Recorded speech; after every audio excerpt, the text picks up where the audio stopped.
Hello दोस्तों, आज के सेशन में हम डिस्कस करने वाले हैं एसएससी सीजीएल मेंस के प्रैक्टिस क्वेश्चन स्टैटिक पोर्शन का आज हम डिस्कस करेंगे। क्वेश्चन के माध्यम से हम स्टैटिक जीके के क्वेश्चन जो है इस क्लास में डिस्कस करने वाले हैं। एसएससी सीजीएल मेंस के क्वेश्चन के लिए यहाँ पे प्रैक्टिस सेशन है ये, जिसमें हम प्रीवियस ईयर के क्वेश्चन जो है इस सेशन में डिस्कस करने वाले हैं। सो मैं हूँ रीना महिला। मेरी एजुकेशन क्वालिफिकेशन की बात करें, मैंने पोस्ट ग्रेजुएशन किया है कंप्यूटर एप्लीकेशन में और पब्लिक एडमिनिस्ट्रेशन में। उसके अलावा आप सभी मुझसे सुबह 8 बजे मिलते हैं आपके अपने राइस स्मार्ट हिंदी पे, जिसमें हम करंट अफेयर्स के क्वेश्चंस के बारे में डिस्कस करते हैं।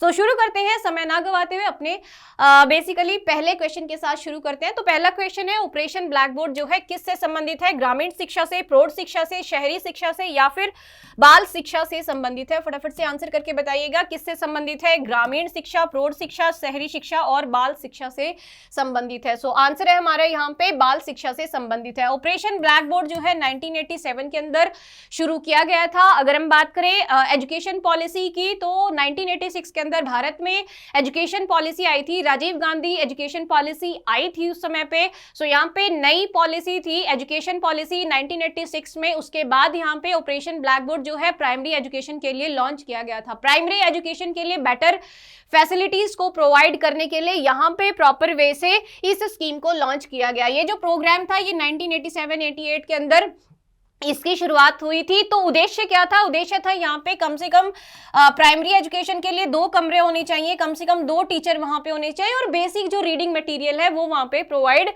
किया जाना चाहिए। उसके बाद यहाँ पे ये जो स्कीम है मर्ज कर दी गई थी सर्व शिक्षा अभियान के अंदर। ठीक है, सो यहाँ पे सर्व शिक्षा अभियान के अंदर इसको 2002-03 के अंदर बेसिकली क्या किया गया, 2-3 के अंदर इसको मर्ज कर दिया गया सर्व शिक्षा अभियान के अंदर। ठीक है, सो नेक्स्ट क्वेश्चन है हमारा। नेक्स्ट क्वेश्चन है, महात्मा गांधी सेतु स्थित है कहां पे है? ये बिहार में है, उत्तर प्रदेश, मध्य प्रदेश या फिर आंध्र प्रदेश के अंदर स्थित है? सो फटाफट से एक बार आंसर कीजिएगा, महात्मा गांधी सेतु कहां पे है? सो महात्मा गांधी सेतु जो है बिहार में स्थित है। ठीक है, सो ये चीज याद रखिएगा, महात्मा गांधी सेतु कहां पे है? बिहार के अंदर स्थित है।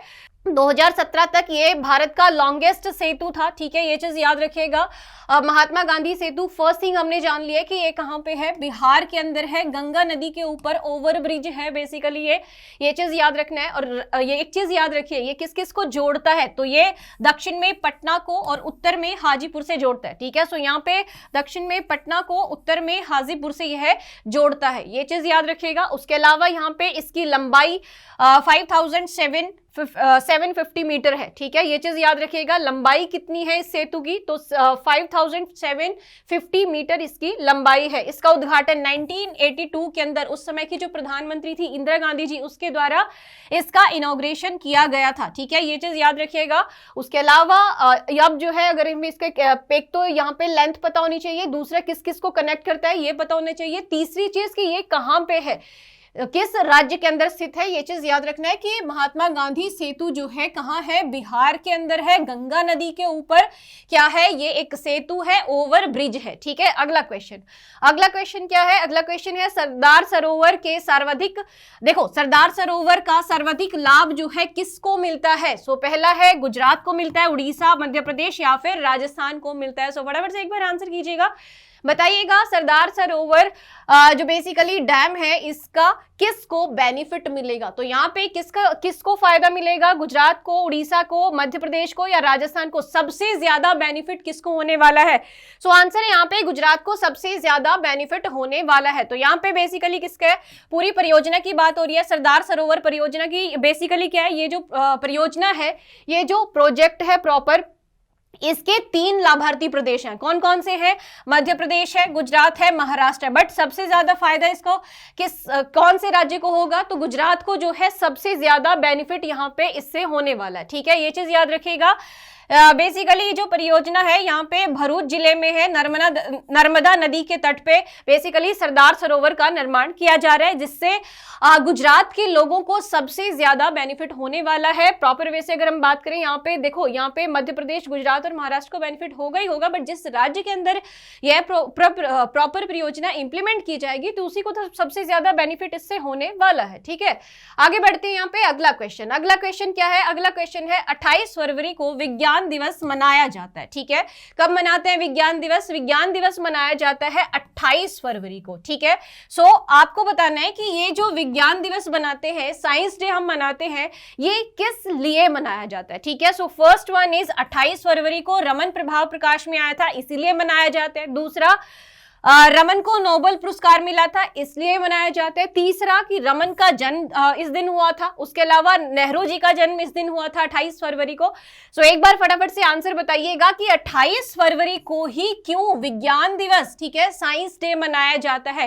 किस लिए मनाया जाता है? क्योंकि 28 फरवरी को जो रमन इफेक्ट है वो प्रकाश में आया था। ठीक है, सो यहाँ पे याद रखिएगा रमन इफेक्ट जो है came into light on this date. ठीक है, सो ये चीज याद रखिएगा, 28 फरवरी 1928 को यह अनाउंस किया गया था। ठीक है, इसीलिए 28 फरवरी को ही साइंस डे जो है मनाया जाता है। 1930 को यहाँ पे अगर हम बात करें, चंद्रशेखर वेंकट रमन को अवार्ड मिला था, नोबेल पुरस्कार 1930 में इसके लिए मिला था। ठीक है, सो यहाँ पे 28 फरवरी 1928 को इसकी घोषणा हुई थी, इसीलिए ही हर साल नेशनल साइंस डे जो है 28 फरवरी को मनाया जाता है। ये चीज याद रखिएगा। और 1930 में चंद्रशेखर वेंकट रमन को अवार्ड मिला था, नोबेल पुरस्कार यहाँ पे मिला था। ठीक है, सो यहाँ पे फिजिक्स के अंदर नोबेल पुरस्कार 1930 में इनको मिला था। क्यों मिला था? रमन इफेक्ट के लिए ही इनको ये अवार्ड मिला था, नोबेल पुरस्कार जो है इनको मिला था 1930 में। ठीक है, सो आगे बढ़ते हैं अपने अगले क्वेश्चन पे। अगला क्वेश्चन क्या है? राष्ट्रीय बाल कोष की स्थापना की गई थी किस वर्ष? नेशनल चिल्ड्रंस फंड जो है एस्टैब्लिश किया गया था 1983 में, 80 में, 74 या 1979 के अंदर इसको एस्टैब्लिश किया गया था। तो राष्ट्रीय बाल कोष की स्थापना किस वर्ष हुई थी? 83 में, 80 में, 74 या 79 के अंदर इसको एस्टैब्लिश किया गया था। तो आंसर है यहाँ पे 79। तो याद रखिएगा 79 के अंदर राष्ट्रीय बाल कोष की स्थापना की गई थी, 1979 के अंदर इसकी स्थापना हुई थी। ठीक है, सो याद रखिएगा राष्ट्रीय बाल कोष की स्थापना 1979 के अंदर की गई थी। उद्देश्य क्या था? एम क्या था? क्यों स्थापित किया गया था? बच्चों के लिए कार्यक्रम के बेसिकली क्या था? बच्चों के कल्याण और विकास के लिए प्रॉपर फंड को एलोकेट किया जाए। इस फंड के माध्यम से, इस कोष के माध्यम से यहाँ पे प्रॉपर वे से बच्चों के कल्याण और विकास के लिए कार्यक्रम चलाए जा सके, इसी के लिए यहाँ पे 1979 के अंदर इस फंड की स्थापना की गई थी। ठीक है, सो बच्चों के लिए कार्यक्रम के कल्याण और विकास के लिए व्यक्तियों, संस्थानों, कॉर्पोरेट्स और अन्य लोगों को धन जुटाना होता है। तो बेसिकली क्या होता है? तो यहाँ पे प्रॉपर वे से एक छोटी सी चीज समझनी है, किसी भी फंड के बिना कोई भी प्रोग्राम जो है प्रॉपर वे से इंप्लीमेंट नहीं हो सकता है। ठीक है, सो जब हमारे पास फंड होगा, पैसा होगा, तभी हम कोई प्रोग्राम इंप्लीमेंट कर सकते हैं। यहाँ पे इस फंड के माध्यम से क्या होगा? इस फंड के माध्यम से जितने भी बच्चों के डेवलपमेंट और उनके ग्रोथ के लिए प्रोग्राम्स चलाए जाएंगे, उसके लिए ये जो फंड है क्या करेगा? बेसिकली फंडिंग का काम करने वाला है। ठीक है, सो इतना सा पॉइंट समझना है। चलिए, और इस फंड के अंदर जितने भी लोग होंगे, जितना फंड रेज किया जाएगा बच्चों के कल्याण के लिए, वो सारा का सारा पैसा कहां जाएगा? इस फंड के अंदर एकत्रित किया जाएगा। ठीक है, अगला क्वेश्चन क्या है? राष्ट्रीय स्वास्थ्य नीति की घोषणा हुई थी 1983 में, 87 में, 76 में और 1980 के अंदर इसकी घोषणा हुई थी। तो राष्ट्रीय स्वास्थ्य नीति, नेशनल हेल्थ पॉलिसी की घोषणा किस वर्ष हुई थी? तो आंसर है हमारे पास 1983 के अंदर। ठीक है, सो नेशनल हेल्थ पॉलिसी की घोषणा कब हुई है? 1983 के अंदर इसकी घोषणा हुई है। ठीक है, सो याद रखिए नेशनल हेल्थ पॉलिसी। ठीक है, सो नेशनल हेल्थ पॉलिसी की घोषणा कब हुई?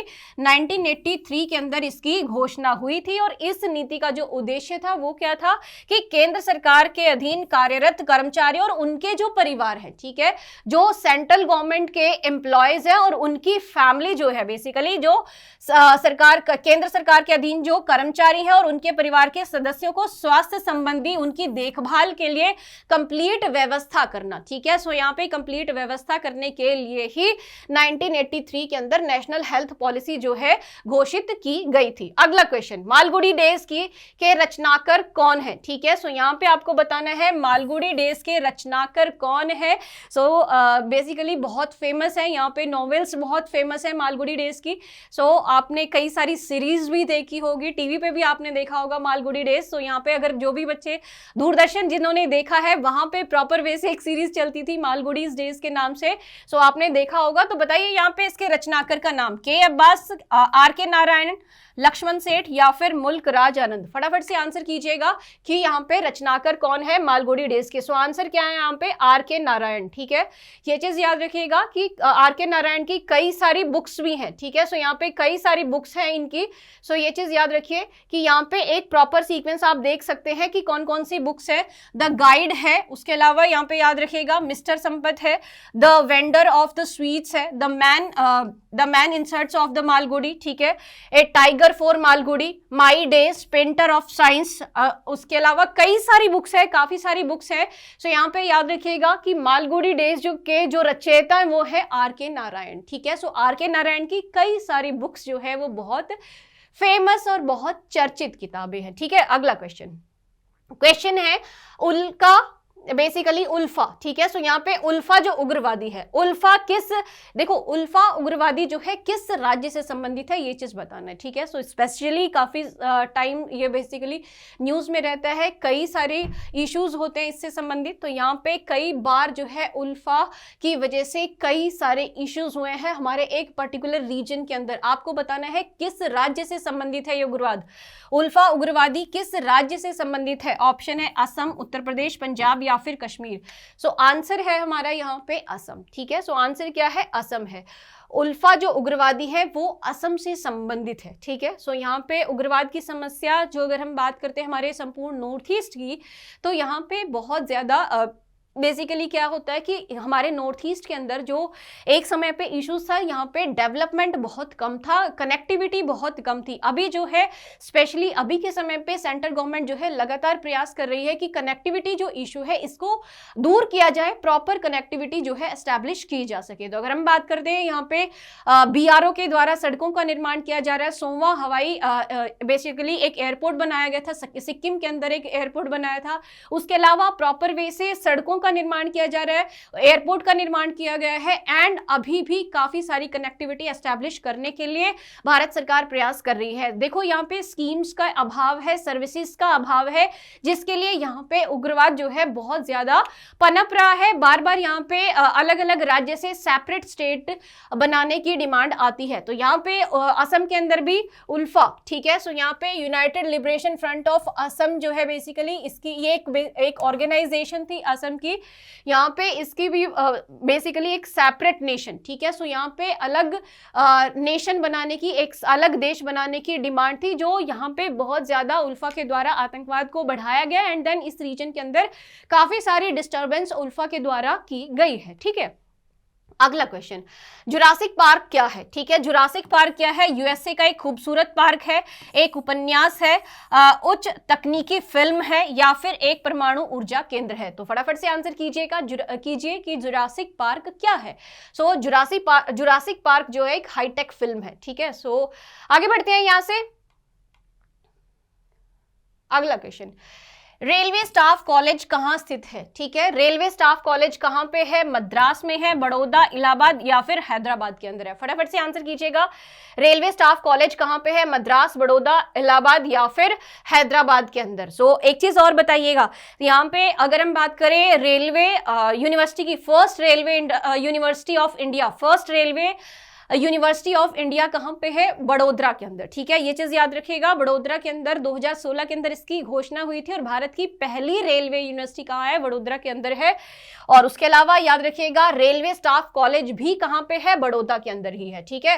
तो यहाँ पे बड़ौदा के अंदर है रेलवे स्टाफ कॉलेज, ठीक है। याद रखिए बड़ौदा के अंदर है रेलवे स्टाफ कॉलेज। उसके अलावा centre for cellular and molecular biology कहां पे है, ये हैदराबाद के अंदर है। सेंट्रल लेदर रिसर्च सेंटर अंदर कहाँ है, चेन्नई के अंदर स्थित है, ये चीज यहाँ पे याद रखेगा। उसके अलावा हैदराबाद के अंदर आप सभी को पता है नेशनल पुलिस एकेडमी भी है। जो स्टूडेंट यूपीएससी की प्रिपरेशन करते हैं और इंडियन पुलिस सर्विसेज के अंदर जाना चाहते हैं तो सभी को पता होगा कि नेशनल पुलिस एकेडमी कहाँ पे है, हैदराबाद के अंदर है। सो यहाँ पे कई सारे स्टूडेंट का सपना होता है यहाँ पे जाना। ठीक है, अगला जो क्वेश्चन है हमारा, साहित्य के क्षेत्र में ज्ञानपीठ पुरस्कार पाने वाली प्रथम महिला कौन है? ज्ञानपीठ पहली महिला कौन है जिनको ज्ञानपीठ पुरस्कार मिला था? ऑप्शन है यहाँ पे आशापूर्णा देवी, सुभद्रा कुमारी चौहान, अमृता प्रीतम या फिर महादेवी वर्मा। फटाफट से आंसर कीजिएगा, पहली महिला का नाम बताइए जिनको ज्ञानपीठ पुरस्कार मिला था। ज्ञानपीठ पुरस्कार जो है बेसिकली लिटरेचर के क्षेत्र के अंदर दिया जाता है। हमारे अगर हम बात करते हैं हमारी जो इंडियन लैंग्वेजेस हैं उनके अंदर जो किताबें लिखी जाती हैं, भारतीय भाषाओं के अंदर जो भी बुक्स लिखी जाती हैं तो उनके जो लेखक हैं उनको यह पुरस्कार मिलता है। बेसिकली इंडियन जो ऑथर्स हैं उनको अवार्ड यह मिलता है। तो यहाँ पे ना केवल इंडियन लैंग्वेज, इनफैक्ट अगर कोई इंग्लिश राइटर भी है उनको भी ज्ञानपीठ पुरस्कार से नवाजा जाता है। ठीक है, ये चीज याद रखिएगा। अभी हम बात कर रहे हैं पहली महिला जिनको ज्ञानपीठ पुरस्कार से सम्मानित किया गया था, तो याद रखिएगा यहाँ पे इंग्लिश ऑथर है बेसिकली आशापूर्णा देवी। तो 1976 के अंदर इनको ज्ञानपीठ पुरस्कार मिला था, ये चीज याद रखिएगा। आशापूर्णा देवी लिटरेचर के क्षेत्र में 1976 के अंदर इनको ज्ञानपीठ पुरस्कार से सम्मानित किया गया था। किसके लिए? बेसिकली प्रथम प्रतिस्तुति। ठीक है, सो यहाँ पे प्रथम प्रतिस्तुति, तो बेसिकली इसके लिए इनको सम्मानित किया गया था, ज्ञानपीठ पुरस्कार से इनको नवाजा गया था 1976 के अंदर। ठीक है, सो आगे बढ़ते हैं यहाँ पे। अगला क्वेश्चन, भारत में ज्वारीय ऊर्जा का सर्वाधिक संभावनाएं कहां पे है? ठीक है, सो फटाफट बताइएगा, where is the maximum potential for tidal energy? ठीक है, सो टाइडल एनर्जी के लिए यहाँ पे अगर हम बात करते हैं मैक्सिमम पोटेंशियल भारत के किस शहर के अंदर है? तो ऑप्शन है यहाँ पे मद्रास, कोचीन, विशाखापट्टनम या फिर भावनगर। सो फटाफट से एक बार आंसर कीजिएगा, आंसर आपको मिल जाएगा। मैक्सिमम टाइडल एनर्जी हम उस एरिया से जनरेट करते भी हैं, उस राज्य का एक शहर यहाँ पे दिया हुआ है, आंसर है भावनगर। सो गुजरात के अंदर अपार संभावनाएं हैं टाइडल एनर्जी के लिए। मैक्सिमम टाइडल एनर्जी हम गुजरात से बेसिकली प्रोड्यूस भी करते हैं। और भावनगर जो है कहां पे स्थित है? भावनगर जो है गुजरात के अंदर स्थित है। ठीक है, ये चीज याद रखिएगा। गुजरात जो राज्य है भारत का जहां पे हाईएस्ट पोटेंशियल है टाइडल एनर्जी का, और गुजरात के अंदर कोस्टल एरिया पे भावनगर स्थित है। ठीक है, तो इसीलिए सबसे ज्यादा संभावनाएं, अपार संभावनाएं कहां पे है? भावनगर के अंदर है। हाईएस्ट पोटेंशियल है यहाँ पे टाइडल एनर्जी का। ठीक है, सो इसीलिए भावनगर आंसर हो जाता है। So next question is, FAO world food and agriculture organisation किस वर्ष स्थापित की गई थी? किस वर्ष इसकी स्थापना हुई थी? 1964 में, 1956 में, 1947 में या फिर 1945 के अंदर इसको स्थापित किया गया था? सो देख लीजिएगा, यहाँ पे फटाफट से सोच समझ के आंसर कीजिए। अगर आप करंट की क्लास रेगुलर अटेंड कर रहे हैं तो ये क्वेश्चन कई बार वहां पे रिपीट हो चुका है। सो आंसर है हमारे यहाँ पे 1945 के अंदर फाओ की स्थापना हुई थी। फूड एंड एग्रीकल्चर ऑर्गेनाइजेशन की स्थापना कब हुई है? 16 अक्टूबर 1945 को स्थापित किया गया है फाओ को। ठीक है, ये चीज याद रखिएगा। इसका हेडक्वार्टर कहां पे है? हेडक्वार्टर इसका रोम, इटली के अंदर स्थित है। ठीक है, ये चीज याद रखिएगा, फाओ का हेडक्वार्टर रोम, इटली में है। सो इतने से क्वेश्चन मुझे आप लोगों से डिस्कस करने थे। अभी के लिए केवल इतना ही। That's all from my side guys. Thank you so much, have a nice day, all the very best for your examination. So मिलेंगे अपने नेक्स्ट सेशन में और रेगुलर बेसिस में हमारी करंट क्लास में मिलते हैं। सो जुड़े रहिएगा राइस स्मार्ट हिंदी पे। सुबह 8 बजे हमारी करंट की क्लास होगी। That's all from my side guys. Thank you so much, have a nice day, all the very best for your examination. Hello, hi, नमस्कार, Sat Sri Akal and very very good morning to all of you. SSC CGL mains के class में आज reasoning की another class है और हम सभी लोगों ने बहुत अच्छे तरीके से बहुत ही बेहतरीन कंटेंट अवेल किया है जिसका हम सभी लोग आज फ़ायदा उठाने वाले हैं। तो चलिए आइए जानने की कोशिश करते हैं कि क्या क्या हमारे पास पिटारे में है जो कि इम्पॉर्टेंट है एग्जामिनेशन पॉइंट ऑफ व्यू से। स्टार्ट करने से पहले कुछ बेसिक बातें मेरे बारे में। मैं शामा सारे कंप्लीट किया एमएससी विद मैथमेटिक्स। आप यहाँ पे देख पाएंगे कुछ बेसिक डिटेल्स मेरे बारे में। 9+ ईयर्स का टीचिंग एक्सपीरियंस है एंड 2 लाख से भी ज़्यादा कैंडिडेट को टीच किया अब तक। 5000 से भी ज़्यादा कैंडिडेट ने गवर्नमेंट जॉब का सपना अपना पूरा किया है मेरे गाइडेंस में। आइए स्टार्ट करते हैं पहले प्रश्न से। हर एक क्वेश्चन अपने पास एक 30 सेकंड का टाइमर लेके चलता है। मैं ये एग्जांपल के लिए यहाँ पे लेके आया हूँ आपके पास, और आप इसे टाइमर के अंदर ही क्वेश्चन सॉल्व करने की कोशिश करेंगे। एंड मोस्ट इंपॉर्टेंट थिंग कि अब ये आप जाहिर सी बात है इसे एज ए प्रीमियर आप देख रहे हो, तो आप क्वेश्चन को आराम से सॉल्व करिए, कोई जल्दी नहीं है। मैं टाइमर एंड कर देता हूँ, बट वीडियो को पॉज करके फिर उसके बाद प्ले करिए जब आप सोल्यूशन की आपको रिक्वायरमेंट हो। तो आइए चले, टाइमर अप कर दिया मैंने। देखिए क्वेश्चन क्या कह रहा है हमारे पास। ये क्वेश्चन थोड़ा डिफरेंट है और इस टॉपिक को हम एनालॉजी कहते हैं, कि आपको एनालिसिस करनी होगी, एनालाइज करना होगा कि हैंडराइटिंग का ग्राफोलॉजी के साथ क्या रिलेशन है। तो ग्राफोलॉजी आपको पता है कि graphology is a study of handwriting की स्टडी ग्राफोलॉजी का बोलते हैं, हस्तलेखा विज्ञान एक्चुअली, ठीक है, वो हमारे पास ग्राफोलॉजी होती है। तो हमें समझ में आ गया। अगर ग्राफोलॉजी का मतलब नहीं पता होता तो नहीं। तो मैंने एसएससी सीजीएल गारंटेड बैच में आपको बहुत अच्छे तरीके से एक्सप्लेन किया हुआ था कि क्या क्या टॉपिक हमें चाहिए। उनमें से एक टॉपिक हमारे पास है, दैट इज वीडियो आप जाके देख सकते हैं, एनालॉजी क्लासिफिकेशन का दिया हुआ, टाइटल भी डाला हुआ उसमें मैंने बताया था कि आपको किस चीज की स्टडी को क्या कहते हैं ये आपको पता होना चाहिए। तो जैसे यहाँ पे हमारे पास सॉइल की स्टडी ये नहीं होती है, अर्थक्वेक की स्टडी पोमोलॉजी नहीं होती, फॉसिल की हमारे पास पेडोलॉजी नहीं होती है। होता क्या, मैटर की स्टडी हमारे फिजिक्स में होता है, तत्व की स्टडी हमारे पास किस में होता है, फिजिक्स कहलाता है, और फिजिक्स हमारे पास यहाँ पे है। तो that is correct answer is option number C. अगर आपका आंसर ऑप्शन नंबर सी है तो सेशन को लाइक कर सकते हैं और शेयर कर दीजिए अपने सारे दोस्तों को।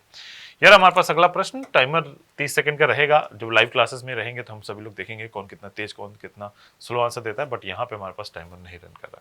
देखिए डाइस का एक क्वेश्चन दिया हुआ, डाइस जिनको भी बेसिक नहीं पता है वीडियो को पॉज करिए पहले, तो आप जाके वहां देखिए, वापस आइए, और अदरवाइज आप वीडियो को पॉज करके पहले आंसर मार्क कर दीजिए, फिर सोल्यूशन देखिए। टॉपिक मैं पीछे दिया हूँ, कंप्लीट गारंटेड बैच में यह पूरा कुछ दिया हुआ है, आप जाके उसे देख सकते हैं, प्लेलिस्ट बना हुआ है टॉपिक वाइज।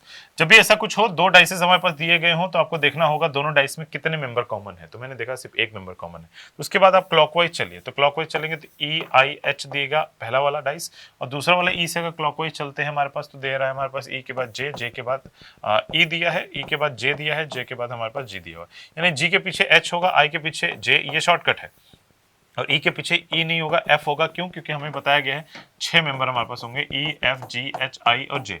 तो जाहिर सी बात है एफ हमारे पास मिसिंग है, ई के अपोजिट ई नहीं होगा, एफ होगा। तो किसके पीछे पूछा है? जे के अपोजिट। तो जे के अपोजिट हमारे पास क्या होगा? जे के अपोजिट हमारे पास होगा that is I. I will be correct answer, option number D. आसान था। एक और प्रश्न हमारे पास यहाँ पे दिया हुआ दैट इज साइलोगिज्म का। अब साइलोगिज्म का क्वेश्चन हमें अटेम्प्ट करना है और देखने की कोशिश करना है कि क्या होगा इसका सही जवाब। तो वीडियो को पॉज करके देख सकते हैं। बाकी जो लोग नहीं जानते इसका डिटेल कॉन्सेप्ट होता है, 5-7 टॉपिक हमारे पास ऐसे होते हैं जिनका हम अच्छे से प्रिपरेशन नहीं किए होते, तो आप वहाँ पीछे जाके आप उसे देख सकते हैं। खैर यहाँ पे हम बात करेंगे कि क्या होगा। All rugs are blanket. आप बनाने का तरीका, सारे रग्स को हम ब्लैंकेट में बनाएंगे, कुछ यूं बनेगा। आगे दिया ऑल ब्लैंकेट आर पिलो। सारे ब्लैंकेट हमारे पास क्या है? पिलो बताए गए हैं। फिर आगे दिया सम ब्लैंकेट आर फ्रेम। ब्लैंकेट का कुछ हिस्सा हमारे पास किस में बताया गया? फ्रेम में बताया गया। अब कंक्लूजन्स हमारे पास पॉसिबिलिटी का नहीं है, यानी डेफिनेट केस है, तो डेफिनेट का एक शॉर्टकट बताया था। वो डेफिनेट का शॉर्टकट क्या बताया हुआ मैंने कि जो दिखे वो सही है, जो ना दिखे वो गलत। तो चलिए देखते हैं कौन कौन सा दिख रहा है। तो हमें दिख रहा है ऑल पिलो आर रग्स। सारे पिलो रग्स में दिख रहा है, नहीं दिखा तो गलत, पहला वाला गलत। दूसरा सम पिलो आर रग्स। पिलो का कुछ हिस्सा रग्स में दिख रहा है, तो हमने कहा हाँ इतना बड़ा पिलो है, उसका थोड़ा हिस्सा रग में, तो ये दिखा दूसरा सही। ऑल रग आर फ्रेम। सारे रग फ्रेम के अंदर नहीं दिखे तो गलत। तो सिर्फ दूसरा सही है, इसके लिए ऑप्शन नंबर ए जिम्मेदार है। अगर आपका भी आंसर ए नंबर ऑप्शन आया है, यानी आपका साइलोगिज्म सही है बहुत हद तक, तो आप इसी तरीके से आगे कंटिन्यू रखेंगे अपना study. Regular rice smart Hindi YouTube channel को सब्सक्राइब करके बेल आइकन हिट करिए ऑल नोटिफिकेशन के लिए, और इसमें जितनी भी प्रैक्टिस कराई जाती है सारे प्रैक्टिस करिए। देखिए अगला क्वेश्चन, मैं टाइमर रन एंड नहीं करता हूँ। यहाँ पे दिया हो गया हमारे पास एक सीरीज UTMD, फिर ये दिया। आपको इसमें रिलेशन ढूंढना है कि किसके साथ रिलेट होते हुए क्या हमारे पास रिजल्ट में कन्वर्ट होगा। तो 1 बाय 1 स्टार्ट करते हैं। सबसे पहला काम हमारे पास ये है कि आपको देखना पड़ेगा जब भी इस टाइप की लेटेस्ट सीरीज दी गई हो तो पहला मेंबर पहले मेंबर के साथ रिलेट होता है। जैसे यू क्यू के साथ, तो यू की वैल्यू आपको 21 पता है, क्यू की बात करें तो हमारे पास 17 है, और आगे एम की बात करें तो 13 है, और 13 के बाद आई 9 है। मैं लिख इसलिए दे रहा हूँ ताकि आपको दिख जाए, और 9 के बाद क्या होगा ये देखिए। तो पहला मेंबर का सीरीज ये है, फर्स्ट वाला। तो 21 का इसके साथ रिलेशन देख रहे हैं तो हमारे पास कितना 4 पीछे हो रहा है, ये भी 4, ये मन में हो जाना चाहिए जो चीजें मैं बता रहा हूँ। फिर 4 आगे भी हम 4 कम करेंगे तो हमारे पास क्या आएगा 5, और 5 किसका होता है? ई का। तो ई से मेंबर स्टार्ट होने चाहिए जो कि डी नहीं है। सेकंड के पास भी यही काम करना, थर्ड के साथ भी यही करना, फोर्थ के साथ भी। तो अगर लॉजिक मैंने बता दिया तो आप इसका आंसर ले आइएगा। फिर भी मैं एक बार रफली बता दे रहा हूँ कि टी से एक्स कितना, टी का 20 होता है, एक्स का 24, तो आपको ये वैल्यू याद होगी तभी जल्दी कर पाएंगे। तो 4 बढ़ा हमारे पास, फिर 4 इधर भी बढ़ा, फिर 4 इधर बढ़ा, एफ होता है 6, 4 बढ़ाएंगे तो 10 आएगा। तो ई के बाद जे चाहिए, और जे हमारे पास इसमें भी नहीं है, इसमें भी नहीं है। आप चाहते तो इसका आंसर अब तक हिट कर सकते थे। यह क्वेश्चन 10 से 12 सेकंड मैक्सिमम है अगर आप एवरेज कैंडिडेट हैं तो। आप इस नंबर से जितना पहले करेंगे उतने लोगों को आप फिल्टर करते जा रहे हो, ठीक है, कंपटीशन से बाहर कर रहे हो। अगला हमारे पास क्वेश्चन देखिए, बहुत अच्छे तरीके से यहाँ पे दिया हुआ है, एक सीरीज दिया गया है नंबर का, देखिए 27 दिया हुआ, 30 दिया हुआ है, 37 दिया हुआ है, 50 दिया हुआ है, क्वेश्चन मार्क है, और 98 दिया हुआ है। ध्यान से देखिए, हमारे पास इन दोनों के बीच में 3 का डिफरेंस है, इन दोनों के बीच में 7 है, आगे हमारे पास 37 से इसके बीच में 13 है। तो अगर मैं ध्यान दूं, एक प्राइम नंबर की सीरीज, प्राइम नंबर कौन कौन से होते हैं मुझे दिख गया है। ये प्राइम नंबर्स की सीरीज अगर मैं बात करूं, मैथमेटिक्स मेरी थोड़ी कमजोर है बट यहाँ पे दिख रही, प्राइम नंबर होता है 2, 3, 5, 7, 11, 13, 17, इस तरीके से प्राइम नंबर की सीरीज चलती है। तो देखिए इन्होंने 3 यूज किया 2 को छोड़ के, फिर उसके बाद 5 को छोड़ के 7 को यूज किया है, फिर 11 को छोड़ के 13 को यूज किया, फिर 17 को छोड़ के किसको यूज करेगा? अगला प्राइम नंबर कौन सा? अगला प्राइम नंबर हमारे पास है 19 का। इन दोनों के बीच में 19 का डिफरेंस होना चाहिए, 50, 19, 69 आएगा answer. B number option will be correct answer. Simple. तो आपको डिफरेंसेस, जब भी नंबर सीरीज आए तो नंबर सीरीज का मैंने जुगाड़ बताया हुआ, पहले जुगाड़ शब्द यूज कर रहा हूं क्योंकि जुगाड़ बताए हैं हमने। तो जुगाड़ पीछे क्या बताया था कि जब भी नंबर सीरीज हो तो पहले देखिए डिफरेंसेस कितना है, डीडीयू कॉन्सेप्ट दिया हुआ वहां पे, आप उसे जाकर देखिए, वहीं पे सर्च करिए, मिल जाएगा आपको। ठीक है, चलिए आगे बढ़ता हूं मैं अगले सवाल पे, अगले प्रश्न पे। अगला प्रश्न हमारे पास क्या है, देखिए 13 का 4 के साथ रिलेशन दिया हुआ, 19 का किसके साथ होगा? अगर 16 का 5 के साथ रिलेशन दिया हुआ। ये बड़ा सिंपल सा क्वेश्चन है, आप यहाँ पे देखेंगे तो आपको बहुत अच्छे तरीके से दिख रहा होगा। देखिए 13 है, 4 है, अगर मैं 4 का 3 गुना करूं और 1 जोड़ दूं तो हमारे पास ये आएगा। सिंपल सा कैलकुलेशन है। अब 5 का भी वही हाल था, मुझे तुरंत दिख गया था, 16 दिया हुआ, 3 गुना प्लस 1। ये मुझे क्यों जल्दी दिख जा रहा है? क्योंकि मुझे पता है बारीकियां क्या है, बेसिक्स क्या है इनके, जो मैंने सिखाए आपको बहुत अच्छे तरीके से। कभी कभी दिक्कत पता है क्या होती है, जब आपको बताई हुई चीजों आप ही नहीं इम्प्लीमेंट करते हैं। क्यों? क्योंकि आपको लगता है ये तो मुझे आता है, आ जाएगा, आएगा तो आएगा। ये नहीं होता, कतई नहीं होता। आएगा तो आ जाएगा, नहीं तो नहीं आएगा। क्यों? कोई एक ज्यादा आईक्यू वाला बंदा हो जाता है, कोई एक कमजोर क्यों हो जाता है? क्योंकि उसको बेसिक के साथ खेलना आता है, उसको पता है इन जवाबों पे कैसे दिमाग लगाना है, वो तरीका क्या है। ये सभी सवालों का जवाब आपको पीछे क्लास में मिलेगा, जब एसएससी सीजीएल गारंटेड बैच में सारे टॉपिक वाइज बेसिक कराए। अभी तो मिक्स क्वेश्चन पे प्रैक्टिस कराए, एक ही को एक्सप्लेन करेंगे तो घंटा निकल जाएगा, बट वहां पे घंटे घंटे टाइम दिया है आपको। एक बार इसलिए बता दिया ताकि आप उसी में लगे रहिए। वो पूरी क्लास अगर आपने नहीं देखी तो गड़बड़ करिए, तो उसे जाके देखिए। खैर वापस आता हूं इस पे, तो मुझे दिख गया। और मुझे क्यों दिख रहा है? क्योंकि मैंने बहुत सारी प्रैक्टिस करी है। सबसे पहला काम है, इसी 4 का 13 के साथ रिलेशन देखूंगा कहां जा रहा है। तो मैंने देखा गुने में जा रहा है। कितने गुने? 3 गुने। ठीक है, जोड़ घटाना तो आ नहीं रहा। सेकंड स्टेप पे देखेंगे 3 गुने पे जा रहा है। यही नंबर सीरीज का भी यही कॉन्सेप्ट लेके चलना है हमें। 3 गुने पे जा रहा है, लेकिन क्या एग्जैक्ट 3 गुना है? नहीं। कितना कम ज्यादा है? 1 ज्यादा है। फिर उसके बाद हम अगले वाले में जो एक और एग्जांपल दिया वहां पे भी वही चीज अप्लाई करके देखेंगे, मिल जाएगा। अब जाहिर सी बात 19 किसके 3 गुने के पास में? 18, 6 के 3 गुने के पास में। सिंपल। अगला प्रश्न ये रहा हमारे पास, इसको ढूंढना है आपको, ये बताना है ये किसमें दिखाई दे रहा है आपको। सिंपल सी बात है, 2 बक्से देखने चाहिए, 2 स्क्वायर, और उनके बीच में एक टेढ़ी लाइन दिखनी चाहिए। और टेढ़ी लाइन इसके कोने से जरूर हो, लेकिन इसके बीच में हो। तो 2 बक्से देखिए, सी नंबर में 2 बक्से नहीं है, इसमें 2 बक्से हैं, लेकिन वो टेढ़ी लाइन से नहीं कनेक्ट हो रहा है। इसमें 2 बक्से हैं ही नहीं, तो correct answer A number option ही बचा। देखिए यहाँ एक बक्सा है, एक यहाँ बक्सा है, इसके बीच में ये टेढ़ी लाइन दिख रही, तो correct answer option number A है। और ये क्वेश्चन 5 से 7 सेकंड का ही था। बढ़ता हूं मैं अगले सवाल पे। अगला सवाल हमारे पास 7 52 346 दिया हुआ। टफ क्वेश्चन है बट मजा आएगा। करिए, जल्दी करिए। देखिए क्यों नंबर्स के साथ खेलने के एक बड़ा मजेदार बात ये होता है कि आपको ये देखना है, वीडियो को पॉज करके पहले सॉल्व कर लेना, फिर ये एक्सप्लेनेशन देखना। देखिए 7 का 52 के साथ हम रिलेशन ढूंढेंगे, तो मुझे 7 का 52 के साथ कितने गुने दिख रहा है? 7 गुना प्लस हमारे पास 7 प्लस 3 दिख रहा है। ठीक है, ये दिखा है हमारे पास। तो ये 7 का 7 गुना 7 का स्क्वायर हो सकता है। क्यों हो सकता है? क्योंकि अगला वाला 7 के गुने में बहुत दूर है, ये 7 के क्यूब के बराबर। 7 का क्यूब कितना होता है? ये होता है 343, 343। और ये कितना दिया हो? 346 प्लस 3। तो यानी 7 का स्क्वायर प्लस 3, 7 का क्यूब प्लस 3, ये हमारा कॉन्सेप्ट फॉलो कर रहा है। ठीक है, तो जब ये कॉन्सेप्ट ये फॉलो कर रहे हैं तो हमारे पास जाहिर सी बात है जो सेगमेंट ये फॉलो कर रहा है वो आपको आंसर देना है। तो 4 ऑप्शंस दिए गए हैं, अब लॉजिक क्लियर है तो आप मुझे कमेंट करके बताइए, क्योंकि मैथ मेरा कमजोर है, मैं सभी को सॉल्व करूंगा तो बहुत टाइम लगेगा। देख लीजिएगा, ठीक है। ये एग्जैक्ट ये तो होगा नहीं, क्योंकि एग्जैक्ट स्क्वायर दिया हुआ ये होगा नहीं, और ये 4 का हमारे पास क्यूब 64 होता है, 64 और 6 70 ये होगा नहीं, इन्हीं दोनों में से कोई एक होगा। आप दिमाग लगा लीजिए, कैलकुलेट करके देख लीजिएगा, ठीक है। कमेंट करके लेकिन आंसर बताना है। यार अगला सवाल 5 से 7 सेकंड का ये भी सवाल है हमारे पास, इससे ज्यादा टाइम नहीं लगना चाहिए इस क्वेश्चन में आपको। इस क्वेश्चन में हमसे पूछ रहे हैं जो सीरीज चल रही है उसका करेक्ट आंसर क्या होगा। देखो, छोटा था बड़ा हो गया, सीरीज में चलते हैं, छोटा था बड़ा हो गया, फिर छोटा था ज्यादा फिल होना चाहिए, ज्यादा फिल होना ए नंबर ऑप्शन में नहीं है। राइट साइड अपर कॉर्नर यानी दाएं हाथ के ऊपरी भाग में है ये, फिर बाएं हाथ के ऊपरी भाग में आया, फिर बाएं हाथ के निचली भाग में, फिर दाएं हाथ के निचली भाग में होना चाहिए। दाएं हाथ के निचली भाग में डी नंबर ऑप्शन नहीं है, इन्हीं दोनों में से करेक्ट आंसर आएगा। अब इसके देखिए, हमारे पास ये जो सीधी वाली, ये जो अकेला है वो यहाँ था, अगली बार राइट में गया है, खड़ा है, फिर नीचे फिर पड़ा है, फिर अब लेफ्ट साइड में इधर आएगा और वो खड़ा रहेगा, जो कि इन दोनों ऑप्शन में दिया हुआ। अब डॉट देखिए, डॉट हमारे पास ये नीचे की तरफ है, फिर ऊपर की तरफ, मतलब कैसे रोटेट हो रहा है, ये ऐसे रोटेट हो रहा है, ऐसे, ठीक है, ऐसे रोटेट हो रहा है 90 डिग्री, फिर उसके बाद थोड़ा और रोटेट हो गया, फिर थोड़ा और रोटेट होगा, तो डॉट हमारे पास कहां जाएगा, नीचे जाएगा, ना कि ऊपर। दैट्स व्हाई हमारे पास option number C is correct answer. जो ये तरीका बताया मैंने, ये सीरीज, एनालॉजी एंड क्लासिफिकेशन, सारे टॉपिक से अभी क्वेश्चंस आए हैं, वो सारा कुछ वहां एक्सप्लेन किया हुआ, अच्छे तरीके से जाके वहां देख लीजिए। बढ़ता हूं मैं अगले सवाल पे, अगले प्रश्न पे। यार हमारे पास अगला सवाल यहाँ पे पूछ रहा है कितने त्रिभुज है। ये थोड़ा सा साफ आपको नहीं दिख रहा है, तो मैं आपके लिए यहाँ साफ बना देता हूँ। हमारे पास एक बड़ा त्रिभुज बताया गया है, उसमें हमारे पास एक लाइन यहाँ पे क्लिक बनाई गई है, और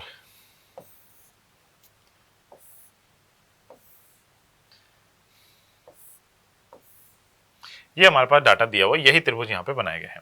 तो अब इनमें हमें त्रिभुज गिन के बताने हैं कुल कितने त्रिभुज होंगे। तो आओ चलो फटाफट मैं आपको बता देता हूँ कितने त्रिभुज होंगे। तो सबसे पहला काम हमारे पास ये है कि आप ये कैलकुलेट कर लीजिए कि किधर किधर किधर कितना कितना है। तो देखो, ये जो एक त्रिभुज था, एक जुगाड़ मैंने वहां पे बताई, शॉर्टकट बताया, ये एक त्रिभुज है। अगर इसमें एक लाइन खींच दी सामने, तो ये 1 2 टोटल कितने हो जाते थे, 3। ये 3 होंगे। कैसे, एक इधर साइड में, एक इधर, एक बड़ा वाला, 3। तो फार्मूला भी यही होता था, लिख दीजिए, नंबर जोड़ लीजिए। तो जैसे यहाँ 1 2 करेंगे तो इसमें कितना बनेगा, 3। इधर भी 1 2 करेंगे तो इधर कितना बनेगा, 3। और एक बड़ा वाला अगर आप देखते हो, बड़ा वाला, बड़े वाले में भी एक लाइन खींची हुई है, तो भी कितने बनेंगे, 3। और एक हाँ, एक बड़े वाले में भी हमारे पास 3 बनेगा। ये बीच में हमारे पास ये है, इसमें भी एक लाइन खींची गई, उसमें भी कितना हो जाएगा, 3। तो देखिए 3 चौके 12 हमारे पास देखने को तो मिल गए। तो 12 हमारे पास साफ साफ दिख गए, और हमारे पास करेक्ट आंसर भी यही होगा, क्योंकि ऑप्शन में 12 है, उसके बाद के करीब का वैल्यू तो हमारे पास दिया नहीं। फिर से बताऊं कौन कौन से। देखिए, एक ये छोटा वाला ट्रेंगल देखिए, इसमें 2 है, 2 और एक ये मिला लेंगे तो टोटल कितना हो जाएगा, 3। सेम राइट साइड में भी वही कहानी है, 3। अब यहां तक की लाइन अगर हम देखते हैं तो इसमें भी एक ट्रायंगल है, यहां तक बीच में लाइन खींची गई, तो भी कितने हो जाएंगे, एक यहां, और ये दोनों मिला के एक 3। ऐसे ही एक बड़ा वाला भी दिख रहा है, तो उसमें भी लाइन खींची हुई, तो कितने हो गए, 3। तो 3 3 3 3 12। अगला सवाल, अगला देखिए, एनालॉजी क्लासिफिकेशन से। पिछला वाला क्वेश्चन भी 10-15 सेकंड का है, अगर आप बेसिक कैंडिडेट हैं, और अगर आप एवरेज हैं तो आप 10 सेकंड में करके निकाल देंगे इसे। ये वाला 5 सेकंड का क्वेश्चन है, मुंबई, रायपुर, रांची और अहमदाबाद, इनमें से ऑड कौन सा है। तो करेक्ट आंसर है डी, अहमदाबाद, क्योंकि Mumbai, Raipur and Ranchi are the capitals I think, and Ahmedabad capital नहीं है, अहमदाबाद एक शहर है गुजरात का। बढ़ता हूं मैं अगला सवाल पे। हमें ये दिया हुआ क्रो का कोड 64 दिया हुआ, ईगल का 125। अगर आपने कोडिंग डिकोडिंग पे प्रैक्टिस की है मेरे साथ, तो वहां पे मैंने इस टाइप के क्वेश्चंस का तरीका बताया था, आपको करना कुछ नहीं था। इसमें you have to do only one thing, that is कि नंबर ऑफ लेटर के स्क्वायर। 4 है, सॉरी स्क्वायर नहीं, क्यूब। क्रो में 4 लेटर है, 64 हुआ, ईगल में 5 है, 125, सब क्यूब हो रहा है, मतलब घन हो रहा है। तो हमारे पास पैरट में 6 है, तो 6 का क्यूब कितना होता है भाई, 6 छक्का 36, छक्का 216। तो 216 will be the correct answer, A number option. अगला सवाल हमारे पास, ये आप लोगों के लिए एज अ होमवर्क देना चाह रहा था मैं, बट मैंने क्वेश्चन की डेप्थ देखी तो मुझे समझ में आया कि नहीं भाई, ये बता देना जरूरी है। देखिए, ये 25 दिया हुआ, 23 दिया हुआ, 18 दिया हुआ। सिंपल सी बात है, 25 क्या है, ऊपर देखिए तीनों में स्क्वायर है, 25 क्या है, ये 5 का वर्ग है, और ये है हमारे पास 8 का वर्ग, अगला वाला हमारे पास 9 का वर्ग। ध्यान से देखिए, तो 25 और 23 इन दोनों का डिफरेंस, यानी 5 और 23 का डिफरेंस निकालेंगे तो हमारे पास नीचे वाली वैल्यू दिख रही है क्या, 23 और 5 का डिफरेंस 18। ऐसे ही हमारे पास 8 और अगला डिफरेंस निकालना है 41 के साथ। 41 और 8 का डिफरेंस, इसे वर्ग नहीं 8 का वर्ग, तो हमारे पास कितना बनेगा, दैट इज 33। ऐसे ही 9 हमारे पास डिफरेंस निकालना है 38 के साथ, तो हमारे पास कितना आ जाएगा, जो आएगा वो आपका करेक्ट आंसर होगा। मार्क करिए जल्दी से। बढ़ता हूं मैं अगले सवाल पे, अगले प्रश्न पे। अगला प्रश्न हमारे पास एक मिरर इमेज से रिलेटेड क्वेश्चन दिया हुआ है। मिरर रिलेट वाला जो हमारे पास डायग्राम है उसमें मिरर राइट साइड में रखा गया mn। एक कॉन्सेप्ट बताया था मैंने आप लोगों को कि जब भी हमारे पास मिरर इमेज हो, जुगाड़ टेक्निक सीखिए। मिरर इमेज, मिरर के नजदीक वाले एलिमेंट का मिरर इमेज पहले बनता है, यानी हमारे पास P का मिरर इमेज पहले बनेगा ऐसा, यानी लेफ्ट साइड में सबसे पहले P होना चाहिए, वो भी उल्टा, इस टाइप का उल्टा नहीं, इस टाइप के उल्टे जो बाकी में दिए। उसके बाद G का उल्टा हमारे पास चाहिए, ठीक है, ऐसा समझ लीजिए, ये G वाला उल्टा चाहिए, तो G हमारे पास किस में उल्टा है, इस टाइप के G, मतलब कि उसका रिवर्स ऑर्डर, यानी कि मिरर की तरफ सीधी लाइन, उसके बाद उधर कर्व, क्योंकि इधर है, फिर उसके बाद उधर की तरफ। तो ये वाला हमारे पास G पहले में तो था ही लेकिन हट गया, दूसरे में है, तीसरे में जस्ट उल्टा हो गया, ये होगा नहीं, ये होगा, तो तीसरे चौथे में से कोई एक करेक्ट आंसर होगा। उसके बाद V एट इट इज बनता है, D हमारे पास उल्टा बन जाएगा B के जैसा, तो D B के जैसा दोनों में दिया हुआ, V यहाँ उल्टा हो गया, तो correct answer is option number C। ये चेक करने का तरीका, ठीक है, मैं भी आपके साथ यहाँ चेक कर रहा हूँ, बट आप ज्यादा तेज कर सकते थे, दिमाग लगेगा अगले प्रश्न में। अगला प्रश्न हमारे पास ये है, सच में दिमाग लग गया भाई, मैंने सोचा कि ऐसे ही बोलते हैं। देखिए एंसेंट का यंग दिया हुआ है, एंसेंट मतलब होता है नवजात शिशु, ठीक है, उसे हम छोटा बोल सकते हैं, यंग बोल सकते हैं, यानी ये सिमिलरिटी है, ये सिमिलर वर्ड्स दिए गए हैं। ऐसे हमारे पास एडजंट का मतलब होता है सहायक, जो हमें हेल्प करता है, ठीक है, हेल्पिंग हैंड होता है, तो supportive is correct answer. Rigid तो सख्त हो गया, फंक्शनल नहीं, अगेंस्ट मतलब उल्टा नहीं, तो करेक्ट आंसर होगा हमारे पास, that is option number B, ठीक है। बढ़ता हूं मैं अगले सवाल पे। अगला सवाल हमारे पास क्या दिया हुआ, देखो मतलब पता होगा तो काम बन जाएगा। वीडियो को पॉज करके क्वेश्चन पहले आप सॉल्व करिए, उसके बाद सोल्यूशन देखिए, भाई मैं लगातार बोलता हूं, ठीक है। हमारे पास अगला शब्द दिया हुआ है, दैट इज कि ये सारे शब्द नहीं, क्वेश्चन कि सारे शब्दों को देखिए और इसको अरेंज करिए इंग्लिश डिक्शनरी के अकॉर्डिंग। डिक्शनरी में क्या होता है, डिक्शनरी में होता क्या है, जो लेटर सबसे पहले आता है ABCD में, यानी A पहले और Z बाद में, तो वो जो पहले सेट होगा। अगर सेम लेटर के दो शब्द दिए गए हैं तो पहले लेटर के अकॉर्डिंग नहीं, दूसरे या तीसरे चौथे जहां तक हमारे पास सेम है उनको छोड़ के जो लेटर आता है उसके अकॉर्डिंग सेट करते हैं। जैसे इन प्रश्नों में देखिए तो सारे के सारे लेटर T से स्टार्ट हो रहे हैं, तो T का कोई रोल नहीं रहेगा। अब सेकंड लेटर के पास जाएंगे तो सेकंड लेटर में हमारे पास E है, तो जाहिर सी बात है ए वाले ही सेट होंगे, इन्हीं दोनों में से पहले हमें एक सेट करना पड़ेगा। तो ए भी कॉमन है तो ए के अकॉर्डिंग नहीं जाएंगे, उसके बाद एम कॉमन है, एम के अकॉर्डिंग नहीं जाएंगे, तो बचा क्या हमारे पास ए। तो सबसे पहले जो मेंबर आएगा वो 4 नंबर आएगा, तो 4 नंबर सबसे पहले, तो सबसे पहले 4 नंबर सभी में दिया हुआ है।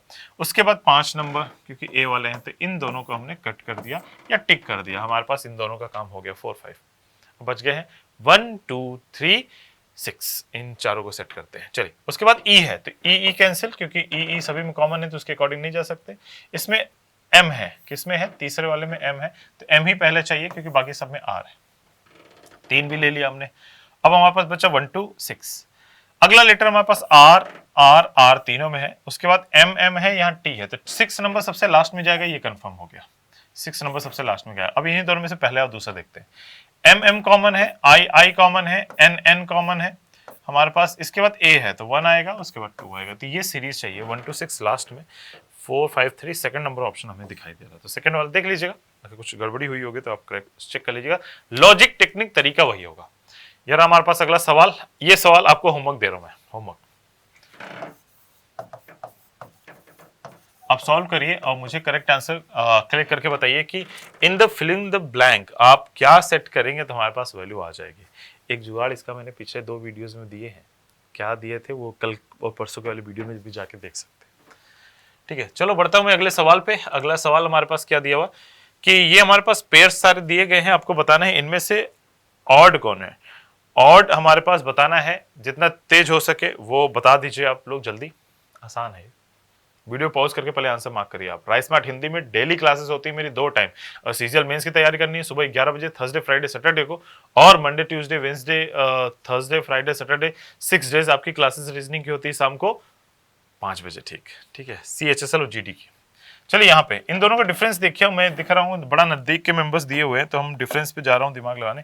इन दोनों का डिफरेंस अगर हम बात करें तो 3 और एक 2 और 2 1, 123 का आ रहा है। इसमें भी 123 ही दिख रहा है मुझे, ठीक है। और तीसरे वाले में 123 नहीं दिख रहा, तो सॉरी चौथे वाले में, तो यही ऑड है, यही ऑड होने की वजह से यही करेक्ट आंसर है। बाकी सब में 123 का डिफरेंस दिख रहा है, 123 123 123, ठीक है, आसान था। चलिए बढ़ते हैं अगले सवाल पे। अगला सवाल हमारे पास क्या दिया हुआ, हमसे पूछा है इनमें से ऑड कौन सा है। ये भी होमवर्क तो दे सकता तब है, बट मैं चाहता हूं कि आप लोग मिलकर सॉल्व करें हमारे साथ ही। जल्दी थोड़ा बताइए क्या होगा, ये ऑड है कि नहीं है। क्वेश्चन देखिए, टी वाई डी आई दिया हुआ, टी वाई डी आई दिया हुआ, उसके बाद दिया हुआ एच एम आर डब्ल्यू दिया हुआ, जेड ई जे पी दिया हुआ, उसके बाद दिया हुआ एन एस एक्स सी। ठीक है, अब या तो आपस में रिलेशन ढूंढ लीजिए, क्योंकि हमारे पास 4 ऑप्शन है, सभी आपस में देखना पड़ेगा। ये 5 कम हो रहा है, ये भी हमारे पास 5 कम हो रहा है, ये भी हमारे पास 5 कम हो रहा है। ये H से M हमारे पास 8 5, ये 5 कम हुआ था, फिर 8 5 13, 5 आगे बढ़ रहा है, 13 5 18, 5 आगे बढ़ रहा है, 18 5 23, 5 आगे बढ़ रहा है, यानी इनकी पोजीशन वैल्यू। Z से E 5 आगे बढ़ रहा है, E से J 5 आगे बढ़ रहा है, J से 10 और 6 16, 6 आगे बढ़ रहा है, यही ऑड है। ZE JP ये हमारे पास आउट है, क्योंकि बाकी सब 5 5 का डिफरेंस देखो, 14 5 19, 19 5 24, 24 5 3, क्योंकि 26 पे खत्म हो जाता है। तो बाकी सब रिलेट कर रहे हैं सिवाय ये सी नंबर ऑप्शन के। C number option will be the correct answer. हमें बताइए women mother in law and house wifes में रिलेशन क्या होगा। इसमें अक्सर बच्चे गलत हो जाते हैं, तो इसके लिए कुछ बेसिक डिटेल्स बताई थी, जुगाड़ बताया था। वो जुगाड़ कुछ यूं था कि पहले 2 शब्द को पकड़िए, उन दोनों का आपस में रिलेशन ढूंढिए। 2 शब्द कौन है, women and mother in law. तो मदर इन लॉ आज तक जितनी भी हुई हैं आज तक धरती पे, वो सारी की सारी महिलाएं ही रही हैं, वो वुमेन ही रही हैं। वो क्या रही हैं, वो वुमेन ही रही। अब हाउसवाइफ भी वुमेन के अंदर, लेकिन कुछ मदर इन लॉ हाउसवाइफ होती हैं। क्या सारी मदर इन लॉ हाउसवाइफ होती हैं, जरूरी नहीं है, वो वर्किंग वुमेन भी हो सकती है। और सारी वर्किंग वुमेन क्या हाउसवाइफ क्या सास होती है, ये भी जरूरी नहीं है। सम का रिलेशन बनेगा। यानी इस शब्द को जो हाउसवाइफ है उसका रिलेशन हमने वुमेन के साथ देखा, ऑल का बना, हमने इनके साथ भी देखा मदर इन लॉ के साथ, तो हमारे पास यूं बना। तो आपको सभी पहले 2 शब्द को पकड़ना है, दोनों शब्द का रिलेशन बना लेना है, उसके बाद तीसरे शब्द को दोनों के साथ रिलेट करना है, और दोनों तरफ से।